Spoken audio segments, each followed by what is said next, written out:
Pero sige, tatry ko siyang... Tatry ko mag-rap, okay? Pero may music ba? Mabagal lang, mabagal lang, mabagal lang.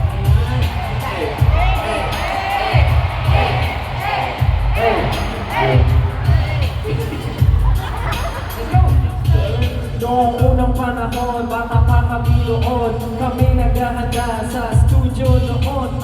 Naaalala ko, nag-aayos kami, nag-makeup dahil may event pala kami noon.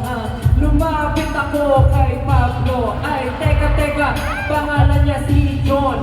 Hindi na siya Pablo, bago yun. Kasi ang pangalan niya nga dati ay si John. Sabihin niyo, si John! Si John!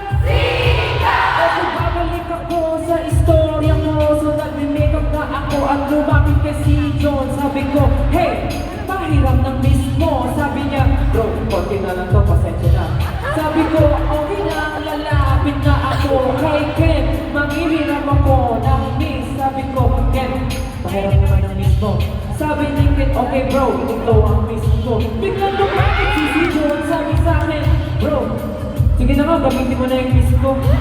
Sabi ko, okay lang pare, nandito na yung kay Ken, gagamitin ko na ang miss niya. Okay lang, kahit wag mo na pahiramin sa'yo, kasi ang sabi mo, mauubos na ang miss ko. Pero bigla siyang nagalit, at sabi niya sa akin, gamitin mo na!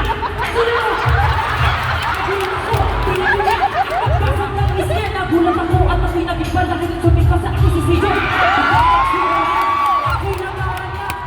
Sigaw si Sijon, biglang lumapit si Ken. Bro, bakit ko sinisigawan si Stel?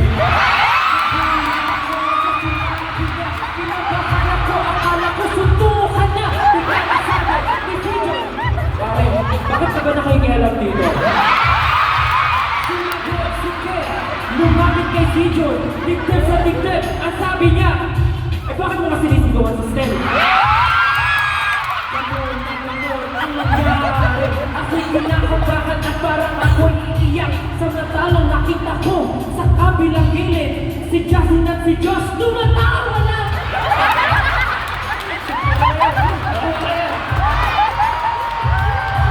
Samantalang ako nangihiram lang ng miss. Hindi ko alam ang gagawin pagkat kinakabahan na ang isang isang nandun lamang sa isang kape.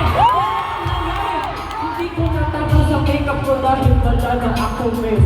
Pero okay lang yun. Kasi alam niyo ba, hindi na kami mag-aaway dahil sa isang miss. Kasi ngayon lahat kami may pambili na.